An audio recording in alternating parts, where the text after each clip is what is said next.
Good evening, good evening. Welcome to the 2025 Neighborhood Leaders Dinner. I think the new chant should be the mayor's top 3 priorities are neighborhoods, neighborhoods, neighborhoods. What a way to start.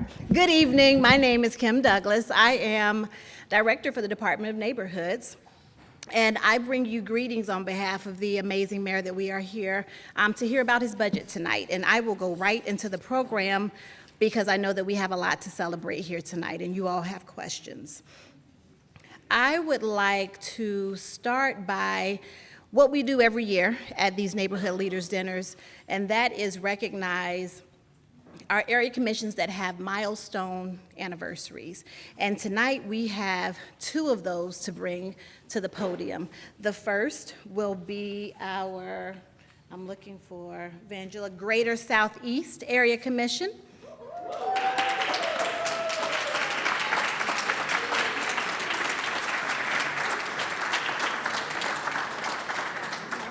We are excited, and so the chair is calling everyone from the commission to the front to be part of the moment. We are excited to share that our Greater Southeast Area Commission has been in existence for 10 years.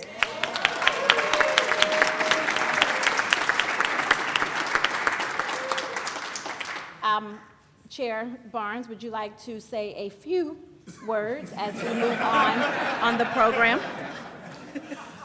I would just like to thank all of you and thank everybody for their support and just recognize that I couldn't do this by myself. These people are tremendous in everything that they do to help and to make sure that we're successful and we have open seats.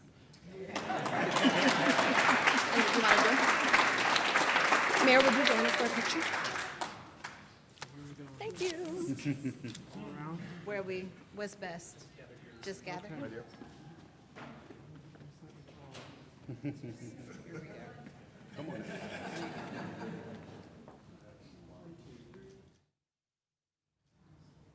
Thank you. Thank you.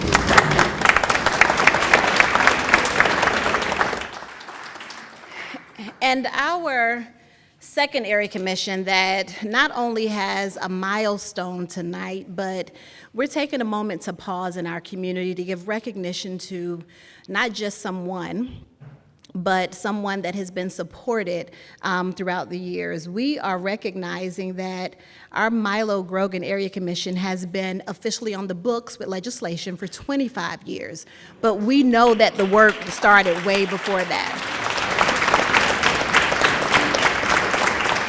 So I will ask Chair Tompkins if you would hold your remarks for one moment, and I know that the mayor would like to recognize you in a special way, and then we'll conclude with a few remarks from you. They are asking somebody to come in. Should we get them so that they can celebrate with you? Wonderful. Mayor Ginther. Great. I want to take a special moment tonight to recognize someone that has done so many great things in our community. And, we know that Columbus is at its best when our neighborhoods are strong. And they're strongest when leaders like you are at the table. So I want to thank you for your support and your partnership. As we celebrate the Milo Grogan Area Commission tonight, there's one person in particular I want to recognize and thank, and that's Mr. Charles Tompkins. Charles has been a pillar of the community for what seems like his whole life. At 13 years old, just a couple years ago, he was hired by the local Boys and Girls Club for a youth work program where he organized community activities. There he learned how to be a leader from Horace Jones and Edmund Smith. He's volunteered in our community for more than 40 years now. He's the chair of the Milo Grogan Area Commission, organizer of Milo Fest, and a board member for Homeport. So for all these contributions and many more, it's my pleasure to present a key to the city to Charles, a respected, upstanding, and important member of this community. Mr. Tompkins?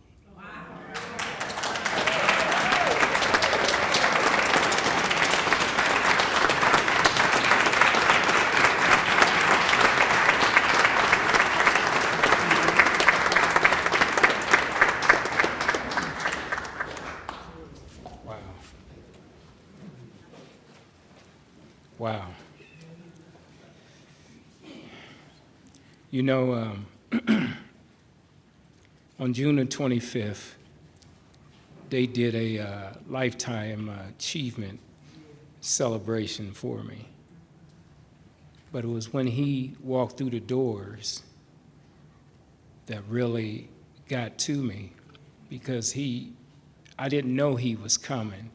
He had told some of his people to let me know that he was going to call me. And that was good enough for me, for him to take time out to call me. But he told his driver and people that was taking him to take me to Charles. He said, there's no way we're going to be in the city of Columbus, and they're doing a lifetime achievement celebration for him, and I'm not going to be there. So when he walked in, it was, it was speechless, because he didn't have to be there. But he wanted to come and to show me and everybody else how much we meant to him. You hear me saying we meant to him, because my journey wasn't just by myself. My journey was with a lot of you all that's in this room tonight. My wife, best blessing God ever gave me. And all of you all helped me to get to where I was. I know sometime I was a pain. I wasn't trying not to be. It was a point to show that, because I know when you meet people and people hear about somebody and they doubt who this person is.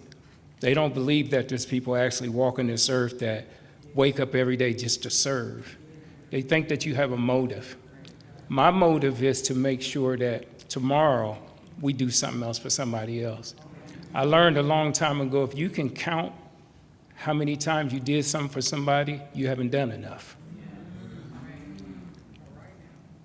Before I finish up what I'm ready to say, the reason I care so much about this man that's standing here, he is our mayor, but when I meet him just like he's my friend and a neighbor.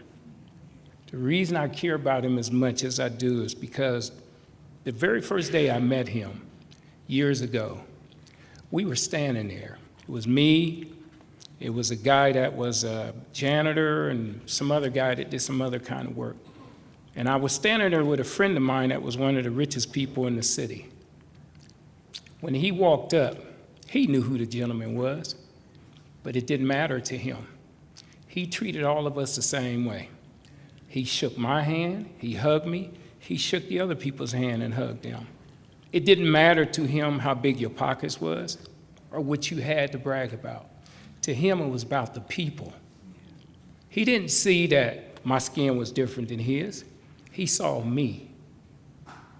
And after that day, every time we needed him for something, he showed up. If he wasn't in town, he would tell his representatives to make sure that he get back in touch with us. I sit around all the time and I look at these little articles and I hear people making all these comments about things that go on in this city. Those people that are making those comments aren't taking any steps to do anything for nobody. It's easy for a person to sit behind a computer and send out a message. But when you go ask that same person, won't you come with me and help me serve these 400 turkeys? They ain't nowhere to be found. Nowhere to be found. I stand here today. I accept this key on the behalf of my Milo Grogan community, the people that stood there before me. Miss Creola Houston, that is no longer here, Mr. Cornelius Nicholson. I can name so many of them that helped me from a young man to become the person I am today. They taught us, there was a person that said, I don't know why Charles cares so much. All we doing is putting lipstick on a pig, talking about our community. And he works for you all to make sure people have housing. My words to him was, if it's up to me, every pig in here is gonna have on some beautiful lipstick. So the next time he say that, he won't be able to tell which one is which. So I say all of this to say, I thank you so much for everything that you've done for me, how you have encouraged me and my family in this city of Columbus. I know, doing what I do, how many times beat us up and they try to say things that's not true. I salute you in ways you have no imagination about what you go through. I appreciate you. I appreciate every step that you take to better for us. I appreciate that heavy cross that you carry. I appreciate you so much, and I thank you, and I thank God for allowing me to be here, to be under your service. I appreciate everybody in this room. I can name a lot of people. I know Mr. Celebrezzi is in a room somewhere. I know Chris, Alfred. I can name a lot of people in here and stuff. I thank you all for everything that you've done to stand with me, but we're not done yet. We have a lot to do. In this key right here, one of the guys that I've been working with for about 30 years, he said, Charles, what you gonna do with that key? I said, I don't know if it'll open any doors here, but one day, when I get a chance to go to my everlasting home, maybe that key will open the door for me there. So I love you all, and thank you all for everything.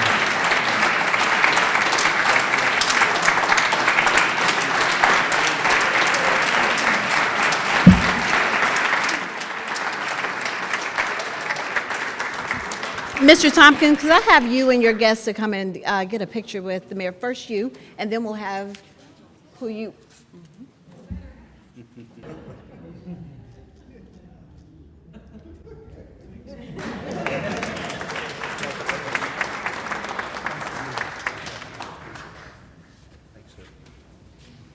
Good. So, yes, I will allow you to have the floor. And so I bring to you Mayor Andrew Ginther and his budget for 2025. Good evening again. Great to see you all. Thank you again, Mr. Tompkins, for your dedication to your neighborhood and the neighborhoods throughout our city. As is our tradition for this evening, I wanted to take an opportunity to provide you with a few important updates. First, I want to share an update with you on the efforts we've undertaken to fill the SNAP gap. It is real. And I looked into the eyes of our neighbors at the Far East Recreation Center this afternoon, a retiree, someone who had dedicated her entire career to serving in state government. And she was there today because she needed our help. She made too much to be eligible for some programs and not nearly enough to be able to provide for her and her family. And I got to tell you, Quay and I were talking about this earlier, as difficult as this crisis is, as unnecessary as it is, as frustrating and as maddening as it is, I'm so proud to live in a community where folks came together and said, our neighbors will not suffer. Our neighbors matter to us. Our neighbors will be our top priority. About $31 million in SNAP benefits come to more than 180,000 Franklin County children, seniors, individuals with disabilities, and others who depend on this assistance to put food on the table. We had to quickly come together. And I'm really proud of the city departments and our other partners who, in a relatively short period of time, came together in this moment of crisis. The city granted $500,000 to the Mid Ohio Food Collective to feed people through their network of food pantries. $125,000 to Columbus City Schools to buy literally a truckload of food to send home with students so they would have dinner and snacks on top of the free breakfast and lunch that they receive at school. Last week, they were able to help 3,700 families with these resources. We also granted $40,000 to the Children's Hunger Alliance to send 1,500 meal boxes home with kiddos attending after-school programs. And we gave $30,000 to Life Care Alliance to distribute additional meals through Meals on Wheels. And we've also freed up $2 million in emergency rental assistance for extremely low-income households to prevent families from having to choose between food and rent. And as I mentioned, we mobilized this pod concept at 4 recreation centers that typically host weekly produce giveaways. At each of these pods, we were able to provide additional food, help folks get signed up for WIC and other services. At some of these centers, we serve 3 times more families this week than we typically see at a normal produce giveaway. So I mentioned the retiree today at Far East, and I've learned that we have served through these pods over 1,500 households, nearly 8,000 of our neighbors. That's something we should be proud of as a city and as a community. So even with the vote to end the federal government shutdown happening anytime now, SNAP benefits are still being affected. It's going to take some time for benefit distributions to return to normal. We at the city are doing what we can. Many of the places of worship and faith organizations have stepped up as well, but we don't have $31 million a month to fill this gap that the federal government has backed away from. But I do ask you to join us in doing whatever you can. Please check in on your neighbors, see if they need a hand, encourage them to call 311 or Mid-Ohio Food Collective. And as we approach the Thanksgiving holiday, I ask that we come together through our neighborhood groups and churches to help put holiday meals on the table for our neighbors in need. I'm grateful that we were able to gather some resources from our city budget to help in this situation. And tonight, I'm going to give you a preview of what to come in next year's operating budget. Although this budget is slightly larger than last year's, this, for all intents and purposes, is a continuation budget. And in light of everything that's happening with all the financial uncertainty that we're seeing at the state and federal levels, along with rising prices and labor costs, we are entering this period of great uncertainty and unknowns, wide-eyed and focused on the future. As we were crafting this budget, we really had to focus on 2 bedrock promises to Columbus residents: safety and stability. And that's what people expect from their city government, and that's what we're focused on delivering. The biggest share of our budget, as it does every year, goes to public safety. We're funding 2 new police recruit classes and 1 fire class. It's about 120 new police officers and 45 new firefighters joining our ranks. But we know safety isn't just about responding when something happens, it's about preventing crime before it even occurs.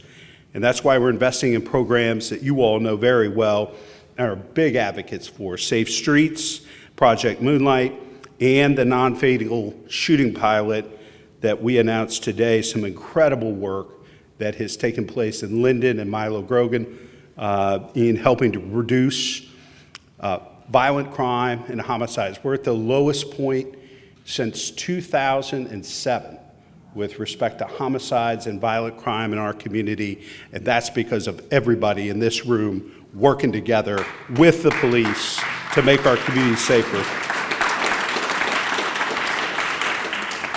So let me talk a little bit more about the non-fatal shooting pilot that Chief Bryant and I shared with the press just a few hours ago. So back in 2024, Chief Bryant started a pilot program in South Linden and Milo Grogan. So it's pretty simple. but groundbreaking. Dedicate the same level of investigative expertise and urgency we bring to homicide cases to non-fatal shootings. Some would say, why? Because the difference between a fatal and a non-fatal shooting can be a matter of inches or seconds. And we all know from all of our research and work, in a city of 1 million people, fewer than 500 people are committing 50% of the violence. And so this is a way for us to help make sure that the non-fatal shooting of today does not become a homicide out of retribution, revenge, or otherwise next week. Our current citywide rate for solving non-fatal shootings is about 46%. In this pilot project, the success and solve rate, 75%. The pilot has also led to nearly 500 charges being filed in related cases. So this pilot not only helped to solve crimes, but I believe prevent crime, as well as preventing retaliation and getting people off the streets for related offenses. And I'm proud to say that in 2026, we will expand this pilot to one additional zone. We're staying in Linden and Milo Grogan, but we're going to another zone as well. And I'm excited about the early results of the program because it gets us even closer to the ultimate goal, preventing tragedies all together. We want to be the safest big city in America, and we're making progress, but we still have a lot of work to do. We are experiencing the lowest levels of violent crime that we've seen in almost 20 years, even while our city continues to grow. So as of this date in 2024, there were 106 homicides that occurred in the city of Columbus. In 2023, that number was 136. Today, that number is 69. 69. Now, one instance of violence, one shooting, one homicide is too many.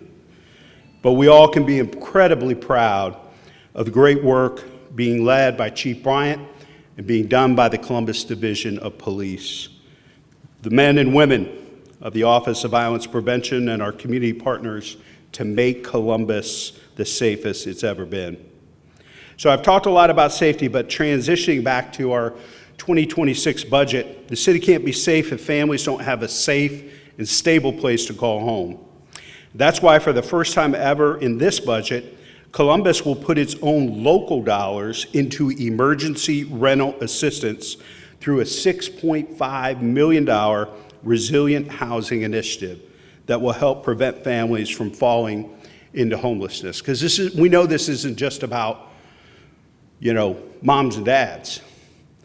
It's the impact on their parents, their children, and the spiral that happens when you becoming housing insecure. Academic achievement, upward mobility, the ability to build wealth, all those things take a huge hit. I also want to say thank you, thank you, thank you. The voters of this community just made and approved the biggest investment we're going to make in housing in our city's history. $500 million that was approved through the bond package in the elections just a week or so ago. $1.9 billion for overall investments in infrastructure, job creation, other incredibly important things. So I just want to say thank you, thank you, thank you.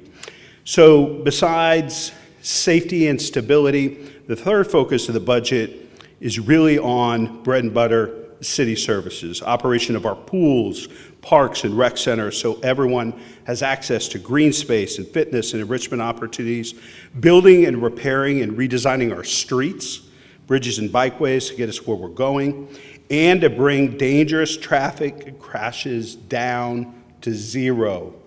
And we know those most dangerous intersections around our city and continuing to work to make them safer.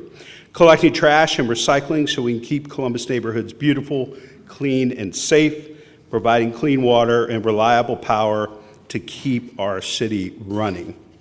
So, as many of you know, we kicked off the Clean and Safe Corridors Initiative last year and took it to Parsons, Sullivan, Livingston, and High. We are going to continue that and go to more neighborhoods next year. So if there are corridors in your parts of the city that you think should be a focus of this Clean and Safe Corridors initiative, please make sure you share that information with us. As Director Douglas said earlier, top 3 priorities: neighborhoods, neighborhoods, neighborhoods. And this operating budget reflects that. We're excited. We know that these are difficult and uncertain times. I will say to you what I said before the election and the bond package. And I'd quote former First Lady Eleanor Roosevelt: "Better to light a candle than curse the darkness." The city of Columbus is a pretty special place. And even with all the uncertainty and unknowns out there, it is because of each and every one of you and our great neighbors that we are in the position we are in. It will be hard. It will be difficult. It will be challenging. But the sun is always rising in Columbus. The sun is always rising. Thank you all for being here tonight. I'm going to turn things over to Director Long to get into a little bit more of the nitty-gritty of the budget, and look forward to your questions.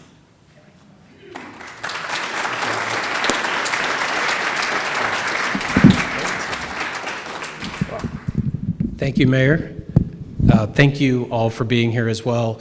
I want to thank the mayor for his leadership every day at the city, and for all of the community advocacy and engagement and the work that you do in your communities each and every day to make this city an amazing place. It's always impossible to follow the mayor, but it's especially difficult when you're the numbers person. So I'm trying not to suck all that good vibes and oxygen out of the room. I'll do my best here. But just before, my goal is to give just a really high-level overview of the operating budget tonight. But I think more important than the numbers are the intent and leadership behind the numbers. And the mayor never lets us forget that a budget is a reflection of priorities. And he never lets us forget, which can at times happen in finance when we're disconnected from the people in the communities, that these numbers represent lives. And so I'm really excited to talk about these numbers with you tonight. Just a couple of other just overarching principles. The mayor wanted us to be very mindful, as he mentioned in his remarks, that the city's costs are increasing, right? We have a lot of fiscal uncertainty, and so he wanted us to be fiscally conservative. He wanted us to be mindful of all the just putting it mildly, uncertainty that we're seeing at the federal level and what we're seeing at the state level. And so this budget is a modest increase, and it invests, as the mayor said, in key areas and priorities. So I'm going to stand a little closer. My eyes aren't the best, so excuse me. But this is a very high-level view of the operating budget in totality. This year's budget is the largest in city history. It's a little over $2.7 billion. The general fund makes up the largest percentage share of that at 47%. It's the largest general fund budget in city history by about 2.5%. So it's a little over, it's $1.25 billion. These are expressed in millions. Enterprise, these are the work that Director Atha is here this evening. She's heads up our Columbus Water and Power team, and that comprises about $983 million of the total budget. Internal service, this is things like fleet and our technology teams that service other city departments. They help us get all of our programs done. And then our special revenue fund, that would be Director Skako, who's here tonight, and our building and zoning team are in that special revenue category. So a little over $2.7 billion. This is just a quick snapshot of the last few years of history of the general fund. As you can see, we were a little over $1 billion in 2023, about $1.1 billion, and it's obviously growing up to $1.25 billion in the mayor's proposed 2026 general fund budget. And as the mayor points out all the time, this is really a function of the growth of all of you, of the communities. We're blessed to have a growing and thriving local and regional economy. The city of Columbus is the second fastest growing, I believe, city in the Midwest, and we're the only city to have added over 100,000 residents in the previous decade. And so that's a testament to all of you and all the communities you serve and all of our residents. And so we're blessed to be able to have that kind of growth. And as the mayor pointed out, with a big city growth comes some big city challenges. And so that's just a quick snapshot of the general fund. This is super hard to read. I apologize. I did my best to get it all on one slide. This is a way to look at that $2.7 billion in terms of functional area, like what are we doing? And as the mayor pointed out, this is a budget that's built around stability and safety. And so what you'll see is public safety and violence prevention represents 32% of the overall budget. So very sizable portion. The work that and that's Director Prashadi and Director Shack, who are here this evening. As mentioned, Director Atha and her Columbus Water and Power represent about 36%. Director Skako, who's here this evening, represents public service at a little over $178 million. And so our Vision Zero work is happening in public service. Obviously, the mayor pointed out with our public safety work and violence prevention. He also talked tonight about some of the resilient housing initiatives that we have going on. That would fall in this development category, a little over $40 million that the mayor has allocated towards development. A lot of investment in recreation parks, a little over $138 million, which is about 5% of the budget. And I know Doc Roberts is here this evening, Dr. Roberts, excuse me. Columbus Public Health represents about 3%. So a lot of that's the SNAP related work that the mayor mentioned this evening is happening in collaboration with Dr. Roberts and her team, as well as Director Reese, who's not able to join us this evening, and the Recreation and Parks. So I know I threw a lot of numbers at you, but I just wanted to give a really high-level overview of the budget, and I'm happy to answer any questions, or I'll turn it back over to Director Douglas, and I'll sit down. Yes. Thank you. Thank you for listening to all of that. I appreciate it. I'm sure you'll be back. So we have heard a dynamic presentation tonight, not only from our mayor, but from our director of finance. And this is the portion of the evening where we turn a microphone over to you and allow you to ask questions of the mayor and the team regarding some specific concerns of your area commissions. Before I ask my team, if I can identify Jesus and Stacy with microphones, if you would raise your hands, they will come to you. But before we take questions, I want to acknowledge that we are sitting in the Near East Area Commission. And we have with us tonight Dr. Nathan Harris, who is the chair of this commission. We thank you for being here, sir, and for allowing us in your home. And with that, we will take our first question. I fed y'all until y'all don't want, Chair Perkins. And Carol, I know who you are. I've known you for, we've known each other a couple years. If you would just introduce yourself and your area commission just for everybody else, because I met a couple of brand new commissioners or some baby commissioners tonight at dinner, so thank you. Thank you. Good evening. My name's Carol Perkins. I'm chair of the North Linden Area Commission. My question is, in your budget and the bond package, you indicated that there would be money to hire police and fire. Our police and fire attend our area commission meetings, and they have expressed concern about equipment, particularly fire trucks, aging fleet. And my question is there a plan, a replacement plan for fire trucks? Yeah, great question, Carol. Thanks for your service. Two things I would say. I think in this past year's capital budget, we've made one of the biggest investments in fire apparatus that we had made in probably 5 or 10 years, maybe in our history.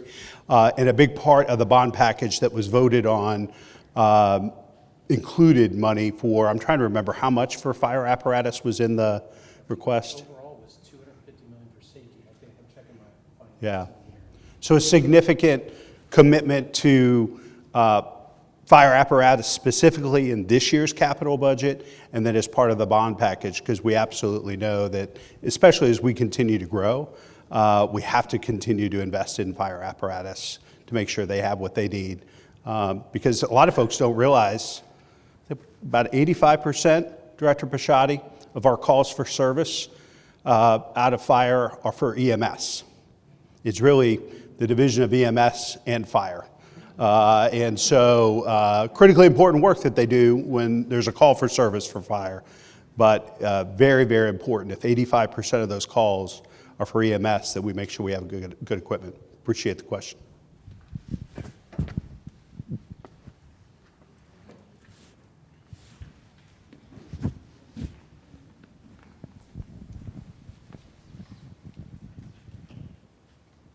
Good evening.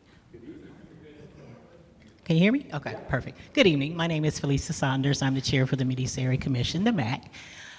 I just want to know, is there money in the budget to increase the commission funds that we get every year? Right now, we get $5,000 a year.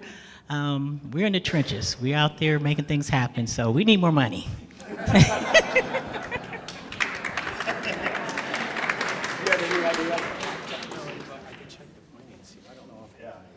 I don't know offhand, but I understand your advocacy. I don't know if we know offhand if that budget, that line item's been increased, but we'll get you an answer before we leave. I'll look at neighborhoods, finance, or somebody. But in essence, the money flowing directly to the area commissions for operations. Yeah.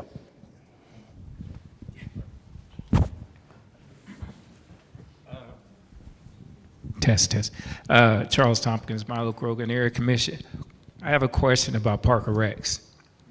Little birdie kind of told me about something that's going to happen at the rec centers, which I can't understand and I don't agree with, that they're going to start charging people that are actually using the facilities, that if I'm in a dance class or if I'm in the fitness room or something, where the total now is maybe $10 or $15, but they're going to raise it to $40 to $140. I thought the purpose was for our rec centers for people to be able to come into and have a safe place and to be comfortable. If they do that, the way things are going now, that's going to push people out. So the numbers that they're having right now that they're struggling with, it's going to make it even harder to get people to be involved with it. So me coming here today, I said that I would ask this question if I had a chance to, with the bond package, with the rec center, with the portion that's going to them. So I just want to know if there's something that we can do, you hear me say we can do, that can help that situation out. So. Any recreation parks? Is there, Steve, do you want to come speak to the issue of fees? That would be news to me, but I'll let Steve from Recreation and Parks speak to that. Hello, sir. I would need to know more details about the little birdie that told you to understand that. But I would definitely like to look into that. Our fee and our structure are all based on individual use, and I think you might be talking about classes that were taught by our employees before are now having a fee, if that is what you're discussing. But fees going from that structure of 0 to 120, we're not doing that. We're talking about a $0 to a $40 fee. We're just trying to cost recover our actual expenses, direct expenses is all we're trying to get back to make sure we could have a sustainable system for the whole department. We are trying to make a lot of cuts to make sure that everything is sustainable for the future. It's just an ongoing budget. I don't want to say cuts. We're trying to make sure that everything that happened in 25 is still going to continue on in 26, but I would love to have an opportunity to talk to you more about after this, after if you'd like. Is there anything else with Rec and Thank Parks? you, Steve. Okay. We appreciate it.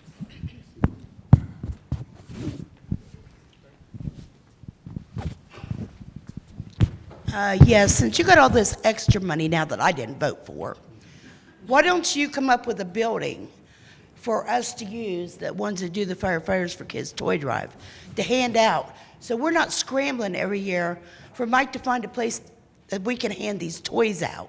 Because we had that building on Williams Road that Mike had through the fire department, and then you guys got something up your butt and sold it. And now every year we got to hunt to find a place for these kids to get their toys. handed out to them. So I think you got to come up with something for that.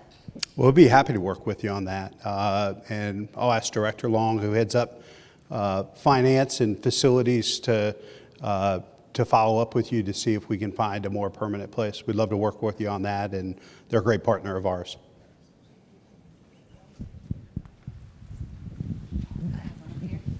Oh, sorry.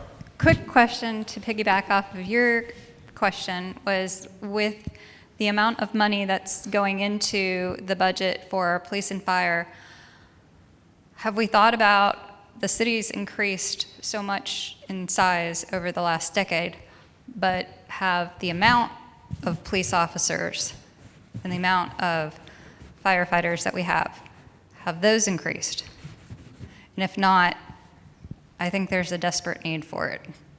Yeah, not only do we need more police officers and firefighters, what we're working on is also making better use of them and their time. And so, the Real-Time Crime Center that we've been working very closely with Carol and her colleagues on in North Linden, I think is going to be a game changer. And clearly we have to change our deployment model for the Division of Fire. We have a model that is decades old, and it is one that needs to be changed, particularly as we grow as a city. And so that's going to be a top priority for us moving along. One of the things we're hoping we are going to be able to fund, if additional revenue is realized, is a nurse triage line within the Division of Fire to help, instead of sending the cavalry for a sprained ankle, we should be treating a sprained ankle and cardiac arrest very differently.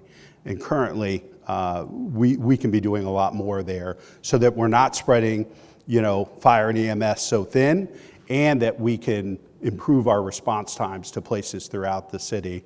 So this budget has, the last few years, we've had 3 police classes and 2 fire classes.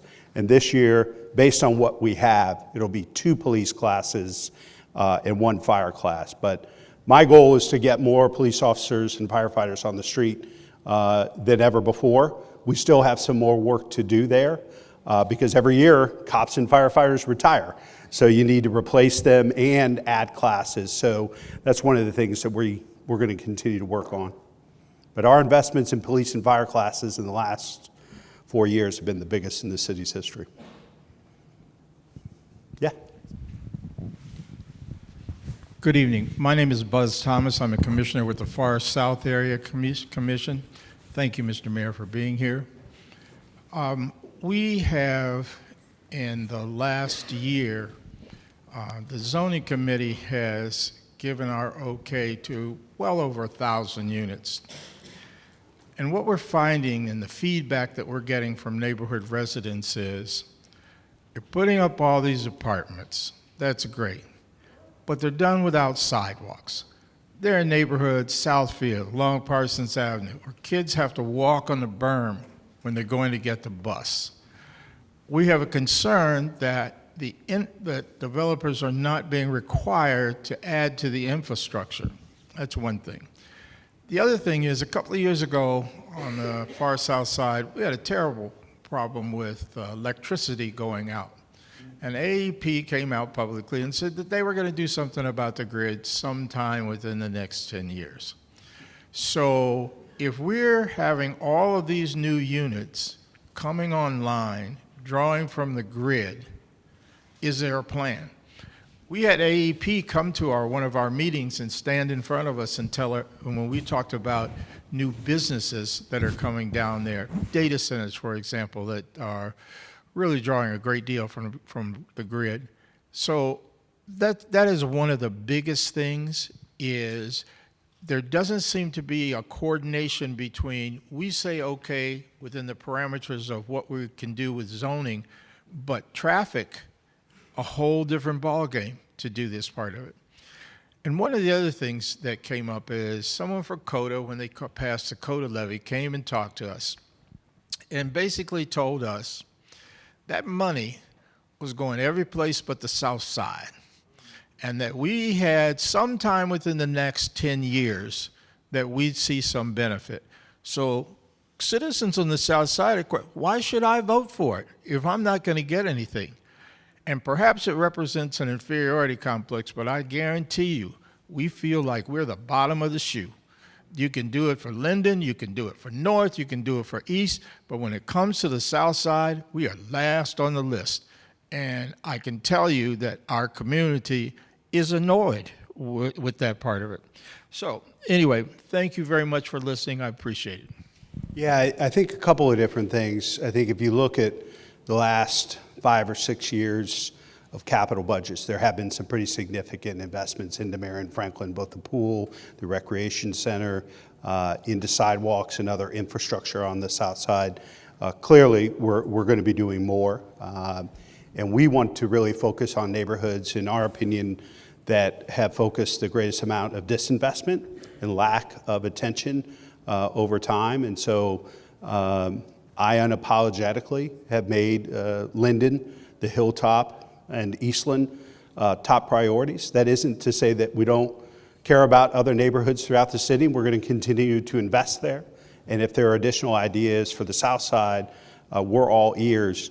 As far as Link Us and the Coded Transit Levy, one of the biggest compelling reasons it was so successful was for all of the transit supportive infrastructure projects.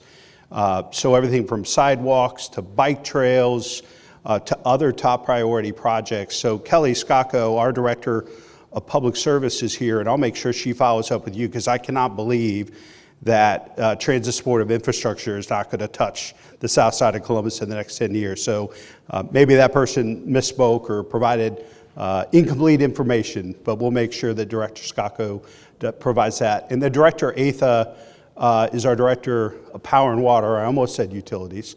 Have you heard anything about AEP's investments there, or is that something you could follow up with the Commissioner on? Yeah, but we'll follow up and look forward to working with you on that. Yeah.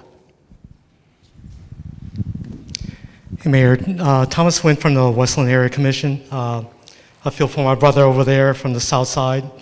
Us over on the further west side, and for west side commissions do feel kind of neglected at times, just because of how the expansion and development in our areas, with a lot of developments that are coming into the area. Our biggest concern right now is really with public safety. I think our closest substation is actually out in Big Run, and that turnaround time for police response tends to be lacking at times, and I just want to see what the city has planned for us, at least in our area. And I know hopefully there's more stuff coming out toward our end of the city as well, with a lot more developments coming into our area in general.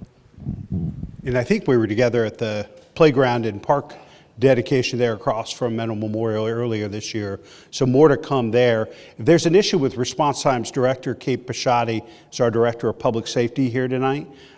We meet with the chief every month, sometimes twice a month, and we look, and response times is one of those things we consistently monitor. So I'll ask Director Pisciotti and maybe folks from the Division of Police to follow up on that issue of response times, in addition to making sure that we're managing calls for service.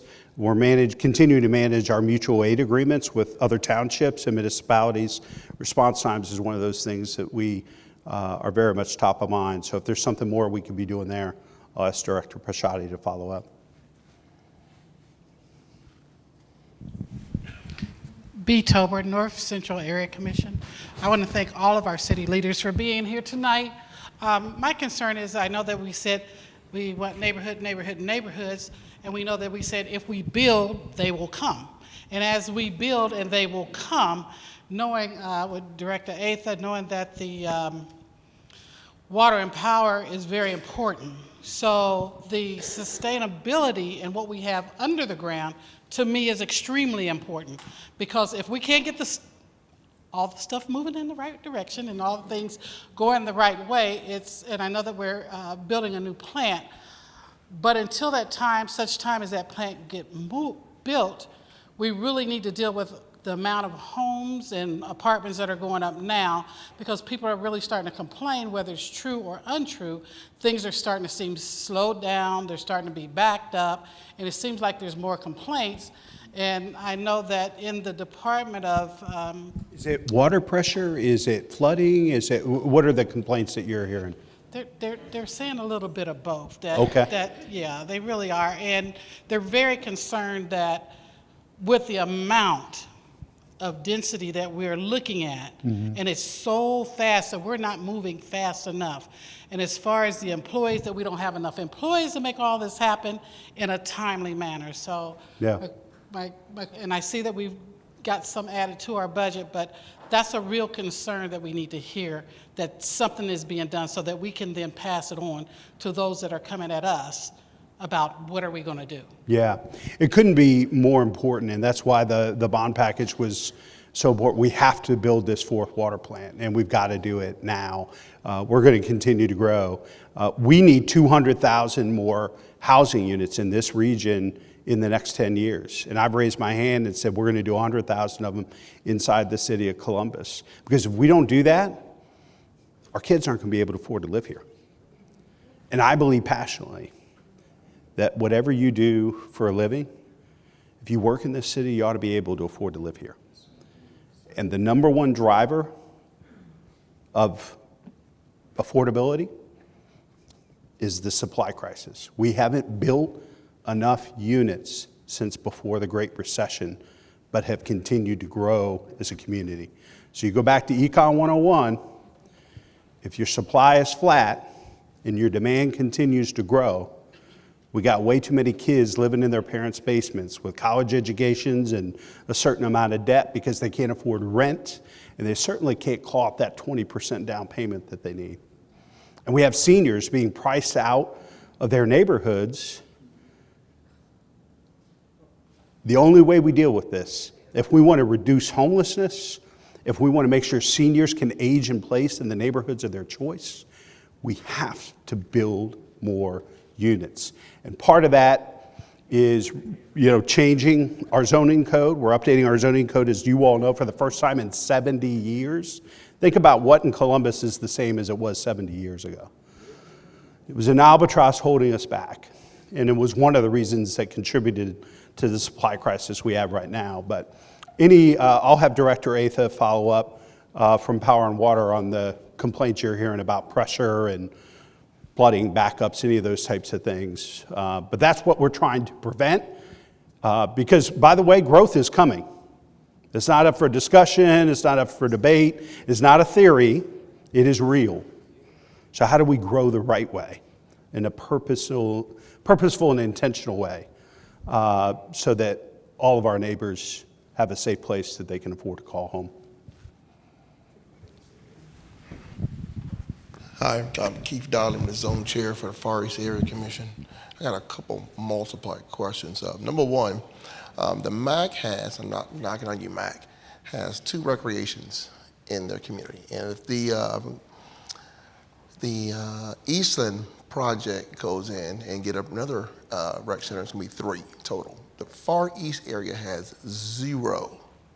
We don't have a senior community center for them as well. And we have a lot of seniors out there. I think we need to work on that as well in the budget. Another portion of that, you're dealing with, as a zone chair, they're putting up all these apartments. But the apartments are very expensive, extremely expensive for communities. That's another thing I'm hoping you guys are working on. But the portion I'm getting to, you don't have the infrastructure, the land, I don't see. We don't have enough green space in the city. It's somehow that when you're having contractors and builders come in from out of state and out of country, they're taking their money out. People are paying their rent to them. Their money's not staying in Columbus. That's why our budget is low. We have no money here. We need to find out where we can make it feasible for anybody to purchase property, affordable, to build and rent or sell or whatever the case may be. It's extremely hard to do that. I've been looking for properties across the city. Everything is priced out or I get outbidded. So how do we keep the money in Columbus, pretty much what I'm speaking of. Well, I'll make sure to connect you. I think Director Stevens is here in the back room in the red shirt. He's our Director of Development, because I think there could be potential opportunities with land bank properties and other things that the city could probably bring to bear. I would say this, that the $500 million bond issue around neighborhood development and housing will be twice what we have invested in the two separate issues in both 2019 and 2022, which has helped build us, 6,300 units affordable housing. That money is really going to go towards affordable housing, but we're starting a new P3, the Regional Housing Coalition, that will be housed at the Columbus Partnership, where our goal is to really focus on affordable housing, but have the private sector co-invest with us into workforce housing and to market rate housing, and we're hoping that's going to be driven by local companies, contractors, and businesses. So it's a new P3 that we think is going to make a huge difference. And I said, yes, we'll do 100,000 units in the city of Columbus, but I need our neighbors to do the other 100,000. And I'm not expecting anybody to do what we've done, but I need everybody to step up and do their part, whether it's Reynoldsburg or Upper Arlington or the adjacent counties. We have a regional supply crisis. It requires a regional response and approach. So we'll do our part, we'll lead the way, but we need our neighbors to step up and do more. Good evening. Good evening. My name is Candace Klepaz, and I am a member of the Near East Area Commission, and specifically the vice chair for the zoning committee. Now, this evening you started with the theme neighborhoods, neighborhoods, neighborhoods, and the amount of knowledge that you have in this room and experience is amazing. And right now, we're headed on a path where you're no longer going to be utilizing the knowledge and experience that's in this room. Through the new zone-in process, you're taking away the opportunity for developers to collaborate, to have discussions with, and to learn from the knowledge that is collectively in this room and in our communities, while also taking away an opportunity for neighbors to vocalize their thoughts or their concerns on different developments. It's not too late. We're only in phase 2 of Zone In. Can you talk a little bit about how area commissions can not be eliminated from the process if a development doesn't require any variances? And I may have maybe directors Messer or Stevens come up and talk about some of the specifics with Zone In. We think it's really important that they're consistent, fair, and predictable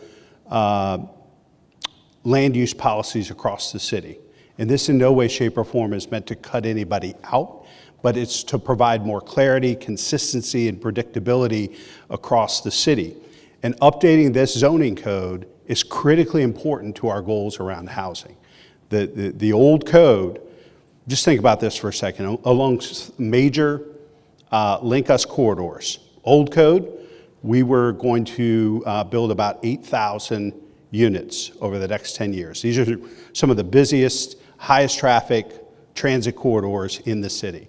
With the code updates, which passed unanimously by council to a standing ovation of supporting council chambers from folks across the community that had spent the last 2 or 3 years working on this, 88,000 units. That's the difference between teachers, the people who teach our kids and that take care of our parents, that drive our buses, that pick up our trash, the difference between them being able to live in our city or not. So, Scott, Mike, you guys want to speak to neighborhood engagement, involvement as the zoning code gets updated? Sure.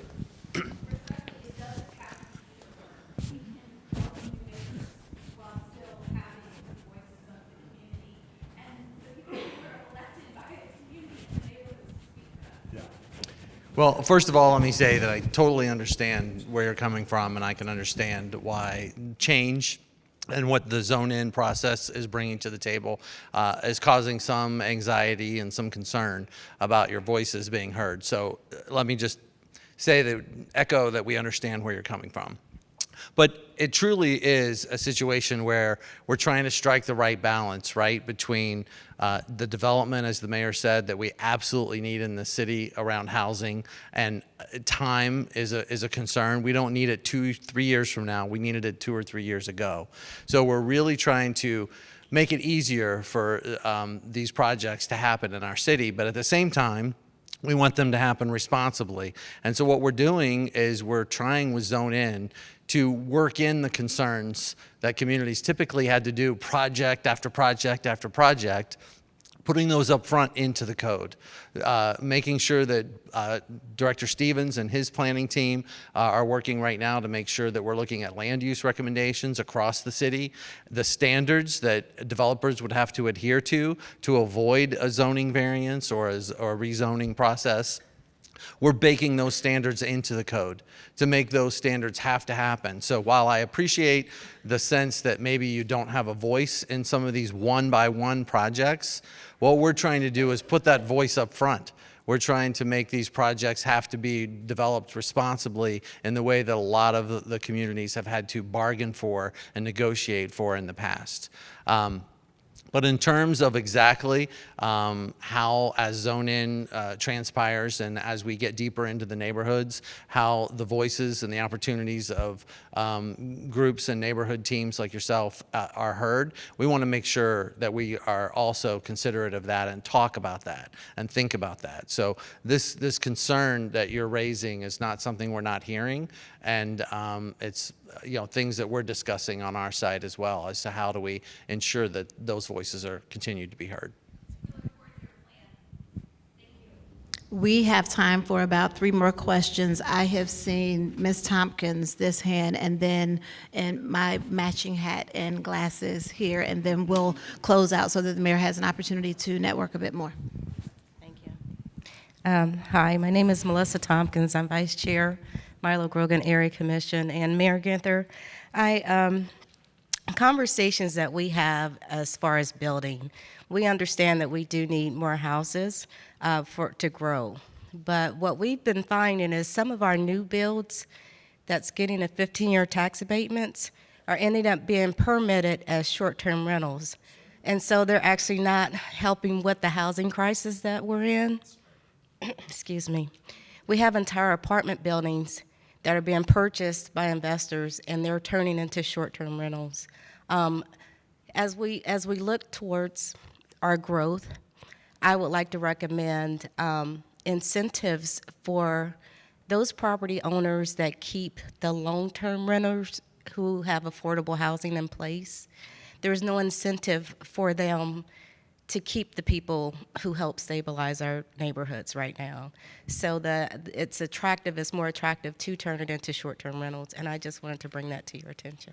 Appreciate you doing that. I wasn't aware that that could happen. So I'll have Director Stevens. I don't think anything that's been incentivized or abated could then be used as short-term rental, but that's something we can say and take a look at. But I'll have Director Stevens, we'll follow up on it.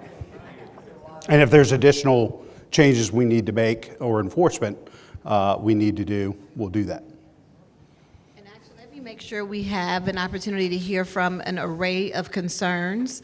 Yours regarding housing too, or zoning, or you're doing something else? Okay. Good evening, everyone. My name is Asmara Williams, Vice Chair of the North Central Area Commission. My question is particularly regarding environmental safety. North Central, particularly along with South Linden, is honestly plagued with environmental issues. We have tons of salvage yards, things that are just not safe for our community. Ongoing fires. Elm Creek even had a fire at that salvage yard a couple weeks ago, and the one, I believe All City was on fire in September. What is the city going to do to protect the residents? American Addition particularly was scheduled to be a net zero community, and we want to be environmentally safe. However, we're surrounded by pollutants. So what is the city's plan to make sure that the residents are safe and have happy, healthy homes, as opposed to the ongoing issues that the community has had due to the pollutants and businesses that harm the neighbors. What funding is available, and what is the city going to do to hold those businesses accountable? Because we have salvage yards that have been operating illegally for over a decade that is not permitted properly.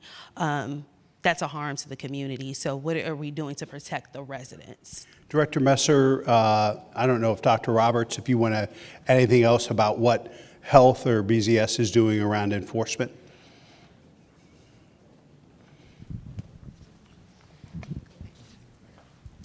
So here in Columbus, code enforcement, which falls under Building and Zoning Services, we do get involved in many of those salvage yards and those nuisance properties. We have great partners at the City Attorney's Office. We have nuisance abatement group teams that we meet regularly to discuss those properties. And we have an environmental court here in Columbus. And so most of those properties end up in court. Some of the longer term problems that you identified, almost all of those cases are in court. And we're unfortunately have to rely on the court system to dictate what happens with some of those properties. But we are very proactive with our nuisance abatement groups and nuisance abatement teams across the city trying to address those properties. But I understand it's a concern, and it's a problem in some locations for sure. So I'll speak from the health perspective. When we're aware of those properties, we do license them and we do inspect them. But when they work or function illegally, that would go to building and zoning. So the ones that we're aware of, we're working with them. We're making sure they're following the rules. A lot of the rules are set by the state, not by the city. And so we don't have as much control over that as a municipality as the state does. And that EPA helps us with a lot of that. But if there aren't any if there are properties that aren't that Director Messer isn't aware of that aren't currently in court, please let us know, and we'll be happy to step up our enforcement efforts there.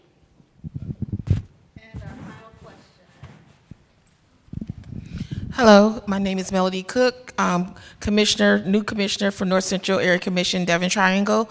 My question is for our lighting in our city, throughout our city. Our street lights are horrible. A lot of them are out. They're old, dated, need to be painted. We need to get rid of the bulb ones and get some LED ones. Our street painting for the crosswalks, they're not bright, they're not painted. They need to have the cross lines along with our bike paths to show that this is a crossing path with push buttons on the lighting for our disabled handicap crossings, and our street lights. Why do we still have street lights that are on wires? I mean, a lot of the other communities are going to poles, and our street lighting is horrible, it's outdated. And for safety reasons, we need to improve the bike lanes on the overpass, Fifth Avenue by 670.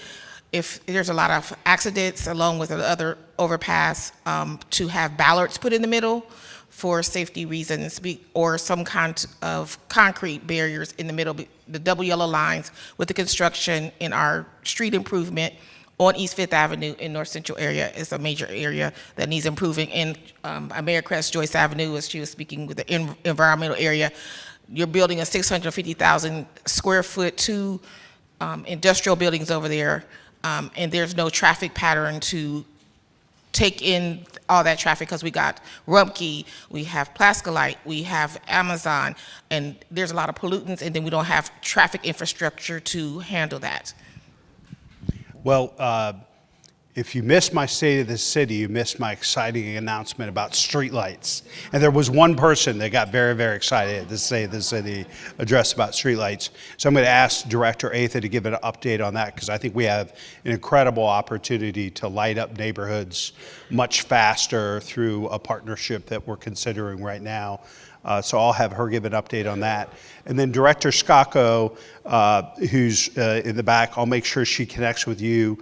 But I heard definitely along Fifth Avenue, some striping and other roadway improvements and things we can increase and improve safety there. Director Atha, street lighting. So we are working on the funding and the procurement for a 3-year plan to replace to upgrade and modernize the streetlight system across the city, and then also expand it. So right now, we're working on the procurement of that work, but it is, my boss told me we got to get it done quickly, so we're working on it. So you should see within this next year, we'll be starting to hopefully get folks into the community to do that. So thank you. And if you want, I know we've got probably everybody's email address in the room, but if there's specific information about the project Director Skako talked about, or streetlights with Director Atha, we'll keep you in the loop and up to date. Thank you, Mr. Mayor, for being here with us this evening. Thank you, Director Long.